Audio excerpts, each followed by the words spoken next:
Même si vous avez lu un seul livre sur le Feng Shui, vous avez forcément entendu parler des animaux célestes, la tortue, le dragon, le tigre et le phénix. Alors, l'origine de ces animaux remonte à l'Antiquité. On les appelle différemment, donc les 4 gardiens, les 4 pouvoirs, les 4 animaux célestes, les 4 figures. Ça dépend des régions et ça dépend de la période de laquelle on parle, mais vous retrouvez de toutes les façons toujours ces appellations qui nous ramènent aux animaux célestes. Alors, qu'est-ce que c'est que ces animaux célestes, ces 4 gardiens? Ce sont les symboles, en fait, et les gardiens, d'une certaine manière, des 4 orients de l'astrologie chinoise, du Bazi. Il faut entendre par ces 4 orients la séparation du ciel, tel qu'on le connaît, en 4 directions. On pourrait dire que c'est un petit peu le nord, le sud, l'est et l'ouest chez nous, hein, chacune des directions représentant donc un orient. Donc chacun de ces orients, par exemple l'orient nord ou l'orient est, est associé à un groupe d'animaux. Alors on va parler des volants, des marchands, des rampants et des nageants. D'ailleurs, vous retrouvez souvent mention de ces animaux célestes dans les livres anciens qui traitent ou non du Feng Shui, mais de tout ce qui se rapporte à la métaphysique chinoise. Alors, en fait, si vous voulez, pour simplifier un petit peu, les animaux célestes sont un petit peu comme des animaux totems. Hein. Un animal totem représente le gardien de sa voûte céleste, la voûte qui lui est attribuée et qui est attribuée à chaque groupe d'animaux. C'est sous la dynastie Yin qu'on a imaginé que les étoiles du Sud formaient une constellation qui prenait la forme d'un oiseau. D'où le nom de phénix rouge pour le Sud, puisque le Sud est associé au feu. Alors, attention, ne faites pas d'amalgame, on ne mélange pas tout. On parle d'ici d'association et non pas d'étoiles feu, d'étoiles neuf, toujours au sud. Hein, ça n'a rien à voir, on ne se mélange pas les pinceaux. On a aussi imaginé que les étoiles de l'Est avaient la forme d'un dragon, donc l'animal céleste du dragon vert.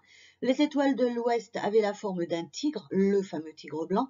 Et enfin, les étoiles du Nord, la tortue, une tortue noire.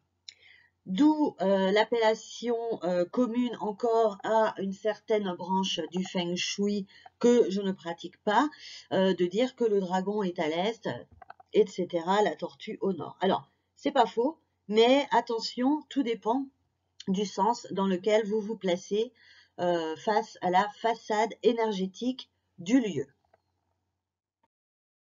Je ne vais pas rentrer dans de longues considérations métaphysiques. Hein. Vous avez pas mal de bouquins hein, sur la métaphysique chinoise ancienne, notamment la période des Han, qui va vous expliquer tout ça en long, en large et en travers et certainement mieux que moi. De plus, il est quand même assez difficile de condenser tout ça pour en faire ressortir l'essence. Mais voilà ce que l'on peut retenir sur l'origine de ces animaux. Au sud, dans le ciel naît la chaleur qui descend sur terre et la féconde. De cette union surgit le feu, le phénix. À l'est souffle le vent et sa tiède caresse permet à la terre d'acquérir le bois. D'où le bois à l'est associé au dragon. Attention, on parle ici d'association, toujours, et non pas de vérité absolue. Au nord, dans le ciel, naît le froid qui descend sur la terre et engendre l'eau. D'où l'eau au nord associée à la tortue. Venant de l'ouest dans le ciel, la sécheresse effleure la peau de la terre et engendre le métal. D'où le métal à l'ouest associé au tigre. Enfin, la terre, Qilin, du ciel, le zénith humide s'écoule lentement sur les sols afin d'y engendrer la terre. Donc ça, c'est un cinquième animal que vous pouvez avoir parfois associé aux 4 autres et qui est généralement logé sous l'image doucereuse d'un serpent. Généralement, on n'utilise pas cet animal-là puisqu'il est au centre de l'habitation, au centre du lieu, si c'est un lieu professionnel ou un lieu de vie privée. Et donc, il ne correspond en rien à un environnement externe, contrairement aux 4 autres animaux qui sont donc la tortue, le dragon, le tigre et le phénix. De ces 5 éléments est né le système des trigrammes tel que vous le retrouvez en Bazi ou en I Ching également, et que vous retrouvez bien évidemment aussi en Feng Shui, puisque ces 8 trigrammes sont associés au Bagua, et le Bagua, vous le connaissez encore au jour d'aujourd'hui, ce sont les 8 trigrammes originels du Feng Shui. Alors, pourquoi est-ce que je vous parle de ces 4 animaux célestes, ou 4 gardiens, ou 4 animaux totems, peu importe le nom que vous leur donnez? Dans le Feng Shui traditionnel, celui que je pratique, les animaux célestes, qui sont aussi appelés animaux protecteurs, représentent justement les protections externes nécessaires à votre habitation. Je parle d'habitation, mais tout ceci est bien sûr valable aussi pour les lieux professionnels. Ils représentent tout ce qui peut protéger votre maison. Souvenez-vous que Feng Shui signifie vent et eau. Pour vivre, il faut de l'eau pour se substanter, mais il faut aussi se protéger des aléas climatiques et notamment du vent qui peut faire partir tout ce qu'on a de bien, comme des graines par exemple. Si on veut semer, un fort vent va forcément nous en empêcher. À l'origine de tout ça vient bien sûr l'étude et l'analyse des anciens, je vous parle de ça il y a plus de 4000 ans, sur la façon de vivre et de se comporter des animaux. Tout repose là-dessus.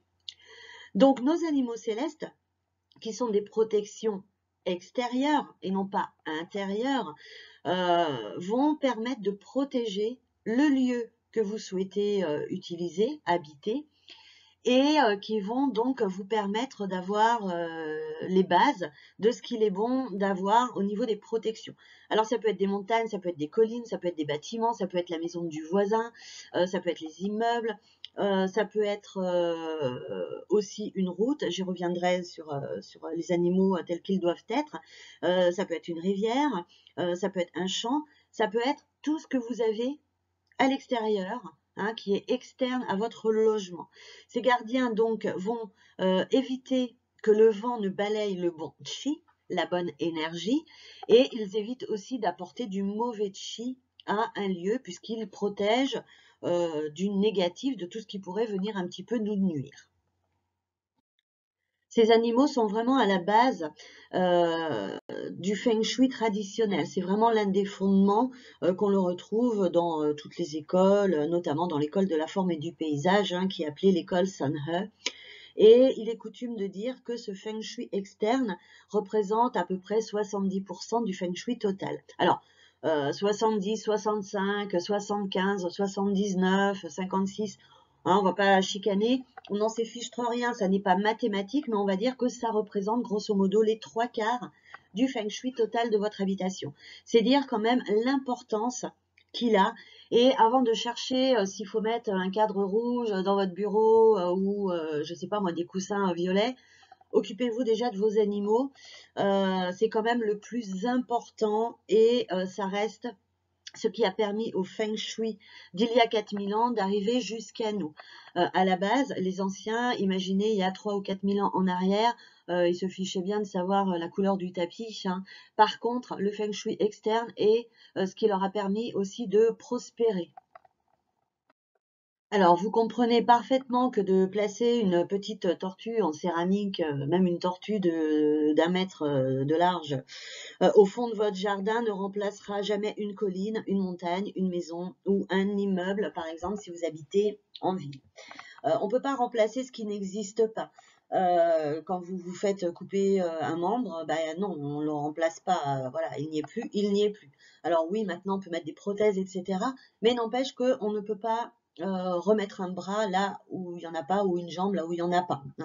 On va mettre quelque chose de factice, ce qui est possible de faire. Vous pouvez tout à fait, au fin fond du jardin de votre maison, vous créer une colline de terre, de sable, de tout ce que vous voulez. Ça, oui, on peut faire. Bon, en appartement, vous comprendrez que c'est plus difficile. Mais si vous avez un terrain qui descend, vous avez un terrain qui descend. Et là, vous ne pourrez pas le combler, quoi qu'il en soit. Alors, je précise aussi que quand on parle d'une tortue, d'un dragon, d'un phénix ou d'un tigre, il ne s'agit là que d'images symboliques qui visent à nous aider à mémoriser. C'est pour ça que la tortue en elle-même nous importe peu. On parle de tortue, c'est pour mémoriser son rôle, sa place, sa forme, etc. et tout le symbolisme qui est rattaché. tortue au nord, par exemple, associée à l'eau. Mais c'est juste un moyen mnémotechnique, ni plus ni moins. Donc, mettre une tortue ne sert à rien, déjà parce qu'elle ne pourra jamais remplacer une colline, par exemple, et en plus parce que le fait d'avoir une tortue en tant que telle n'est pas l'image véritable de ce qu'est la tortue symbolique telle qu'on lui donne le nom au niveau des animaux. Hein. C'est pareil, un dragon reste un dragon. C'est pas le dragon en lui-même, c'est l'immeuble, la maison qui va être à tel endroit de votre façade énergétique. Vous avez une maison, hein, la maison du voisin, elle ne ressemble pas à un dragon, ni à une tortue, ni à un tigre. Et pourtant, elle tient le rôle. Donc, ne vous focalisez pas sur les noms que l'on donne, mais plutôt sur le rôle que chaque animal est supposé tenir. Enfin, il y a un dernier point qu'il faut prendre en compte aussi. Ça sert à rien de regarder si vous avez une maison, parce qu'encore une fois, dans un appartement, ben, on ne peut pas le faire, on ne peut pas faire le tour de son appartement, puisqu'il y a des appartements hein, tout autour de soi. Mais n'allez pas dans votre maison pour regarder tout autour. Tiens, là, j'ai planté un arbre, oh, ben, ça me fait une tortue. Tiens, là, j'ai mon petit cabanon de jardin, ça me fait ceci. Tiens, machin, j'ai cela. L'école Sanhe, qui étudie donc les animaux célestes, les 4 gardiens, couvre un périmètre de plusieurs kilomètres autour de votre habitation. C'est valable pour les maisons comme pour les appartements. C'est-à-dire qu'on ne se focalise pas juste sur son petit lieu à soi, on regarde aux alentours. Moi qui habite par exemple à Montpellier, j'ai la chance d'avoir la mer et d'avoir des montagnes aussi. Donc c'est tout ça que je prends en compte dans l'environnement montpelliérain pour analyser les animaux. Ensuite, je fais bien sûr une analyse au niveau du quartier, hein, c'est-à-dire la maison des voisins, l'immeuble, la route qui passe juste devant, etc. etc.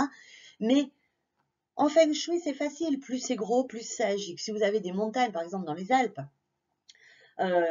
qui vous protègent efficacement, même si elles sont loin, elles sont tellement grandes, ces montagnes, elles sont tellement hautes et imposantes qu'elles vont assurer une protection bien évidemment efficace. Et dans ce cas-là, on peut se dire que si juste derrière soi, la maison du voisin, elle est un petit peu éloignée, c'est pas si grave parce qu'on a quand même une sacrée protection à une distance, j'ai envie de dire, de plusieurs kilomètres, mais qui reste acceptable. On ne va pas aller voir à 300 bornes hein, ce qui s'y passe, hein, on est assez d'accord. Hein. C'est quelques kilomètres autour du logement. Et ensuite, on resserre, on fait un focus comme ça, jusqu'à arriver sur le lieu de vie. Mais là encore, si vous n'avez pas d'animaux en macro feng shui, c'est-à-dire le feng shui plus éloigné, ça pose un problème. Plus de problèmes que si vous n'avez pas d'animaux en micro feng shui, c'est-à-dire l'environnement proche, mais que vous avez des chouettes animaux en macro feng shui. Comme quoi, encore une fois, un seul point ne s'analyse jamais tout seul. Parce qu'on peut ne pas avoir de tortue en micro feng shui, mais avoir une superbe tortue en macro. Auquel cas, pour moi, il n'y a pas de souci, tout va bien. Il faut toujours voir ça dans son ensemble. Maintenant, je reviens quand même sur ce point. Effectivement, vous pouvez de temps en temps construire, créer des animaux artificiellement. C'est-à-dire que vous pouvez élaguer le terrain et le laisser comme ça vierge de tout pour faire un phénix. Vous pouvez créer une butte, un monticule qui soit suffisamment haut pour vous créer une tortue artificiellement. Mais si vous n'avez pas de chambre d'amis chez vous, vous pouvez mettre toutes les images que vous voulez, toutes les photos, tous les posters. Vous ne pourrez pas faire dormir vos amis niveau proche dans une pièce qui n'existe pas. C'est la même chose si vous voulez mettre une photo de tortue derrière votre bureau parce que vous n'avez pas de tortue dans la pièce. Donc là, on est vraiment dans le micro feng shui. S'il n'y en a pas, il n'y en a pas. Hein, vous ne pouvez pas créer, enfin, vous ne pouvez pas remplacer quelque chose qui n'est pas. On peut le créer, mais on ne peut pas remplacer quelque chose qui n'est pas, du moins pas par une image. C'est ce dont il faut vraiment tenir compte. Alors, tout ça pour en venir donc à notre fameuse tortue qui va nous occuper au jour d'aujourd'hui. Donc, la tortue que l'on appelle communément la tortue noire. Noire parce que c'est la couleur associée à l'eau au nord, telle que la tortue est associée elle-même dans les anciens préceptes de métaphysique chinoise. Donc, on dit que la tortue est l'animal le plus important. Elle est située à l'arrière de votre habitation et elle apporte du soutien pour tous les projets existants ou à venir. Elle, bien sûr, apporte ce soutien à toutes les personnes qui vivent à cet endroit-là. Si c'est un lieu de travail, toutes les personnes qui créent des projets ou qui les mènent à bien. Elle protège donc toutes les personnes. Elle a une protection aussi au sein de l'harmonie familiale. Donc là, on est plus précisément sur les lieux de vie privée. Hein. Et elle protège aussi la santé de tous les occupants du lieu. Elle a vraiment un rôle, si vous voulez, de presque maternant, j'ai envie de dire. Hein. Elle soutient, elle protège, elle veille à la santé. Elle a un rôle comme ça très très doucereux, très maternant. Elle aide aussi donc à la créativité, à l'harmonie. Donc elle va aussi veiller sur le relationnel d'une certaine façon. L'harmonie familiale, on en a parlé, la communication, hein, tout ce qui va relever des échanges. Elle aide aussi à prendre des décisions hein, quand c'est le bon moment, à élaborer donc des projets, hein, les créer, les planifier, les structurer dans le temps, les mener à bien. Et elle aide aussi à l'engagement d'une certaine manière à aller de l'avant. Alors concrètement, une belle tortue, une bonne tortue, c'est quoi?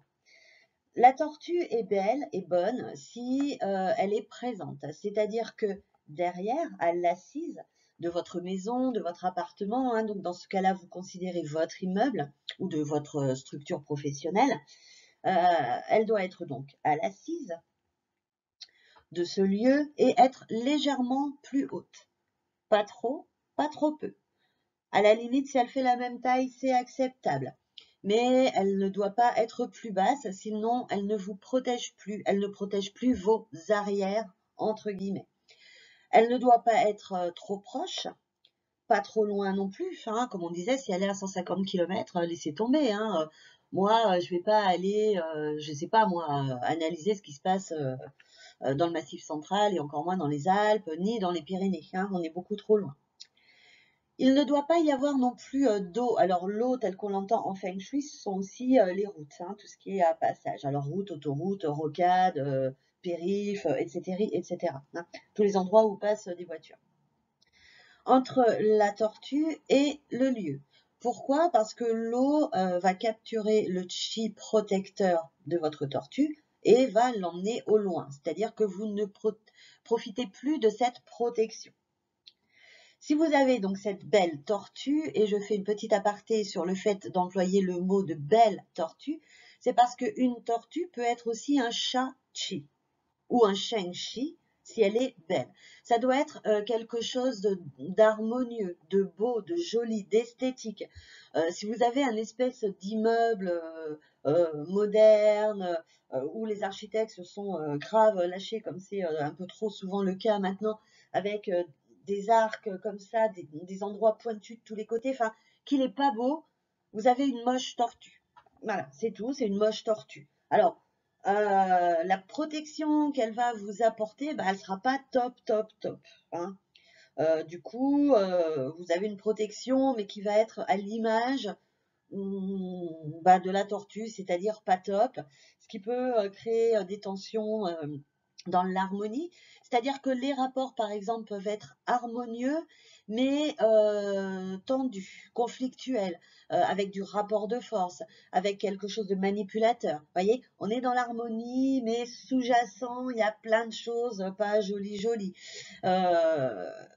Pareil dans les projets, on peut avoir du soutien, mais du soutien qui est à double tranchant, qui est dans l'attente de retour, qui est donnant-donnant, pas du soutien bienveillant tel qu'on l'attendrait.